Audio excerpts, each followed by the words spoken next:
हा 3 कप खोबऱ्याचा किस आहे। साखर आपण 1 कप घेणार आहोत। पॅन गरम करायला ठेवलेला आहे, त्यामध्ये आपण ही 1 कप साखर टाकायची आहे। हाय गॅस करून आपण ह्याला उकळी काढायची आहे आणि त्यानंतर आपण त्यासाठी आपण काय करायचं, सारखं हे फिरवत राहायचं जोपर्यंत ही साखर पूर्णपणे विरघळत नाही। याचा आपल्याला 1 तारी पाक करायचा आहे। जास्त स्ट्रॉंग पाक नाही करायचा किंवा 2 तारी पाक नाही करायचा। कधी असे पाकाचे पदार्थ करताना पाकाची फार काळजी घ्यावी लागते आपल्याला। आता गॅस आपण स्लो करायचा आहे। साखर ऑलमोस्ट विरघळत आलेली आहे। चॅनलवरती नवीन असाल तर चॅनलला सबस्क्राईब करा, तसेच बेल आयकॉन क्लिक करा, जेणेकरून माझे पुढील येणारे व्हिडिओज सर्वात आधी तुमच्यापर्यंत येतील। चेक करत राहायचं आपण हमेशा असं। एकसारखी 1 तार पडली तर समजायचं की आपला पाक तयार झालेला आहे, आणखीन झालेला नाही। बघा, याची पूर्णपणे तार आणखीन झालेली नाही। मीडियम हीट वरती सारखं आपण हे फिरवत राहायचं आहे। एक वस्तू आणखीन आपल्याला टाकायची आहे, हे आहे केशर मिश्रित पाणी।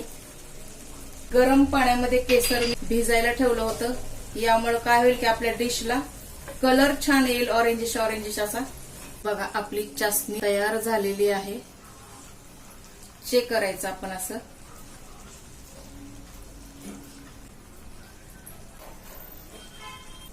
आपण यामध्ये हा खोबऱ्याचा किस टाकायचा, याला भाजण्याची आवश्यकता नाही, आपण असाच टाकायचा आहे आणि हे छान आपण मिक्स करून घ्यायचं आहे।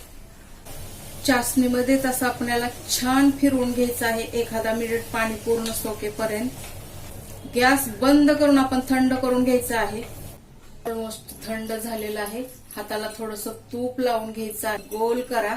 ऑलरेडी यामध्ये खूप सारं तेल असतं खोबऱ्याचं, पण क्रॅक पडू नये म्हणून आपण हाताला थोडंसं तूप लावायचं आहे। पण हे सुकामेवा थोडंसं लावायचं आहे असा। थोडंसं केशर लावूया, असे आपले 2 जायला किती छान दिसतंय हे।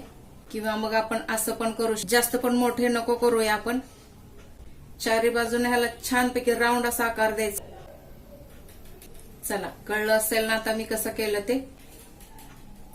चला मंडळी, हे 2 प्लेट आपले केसरी पेढे झालेले आहेत। व्हिडिओ आवडला असेल तर लाईक करा, शेअर करा, सबस्क्राईब करा।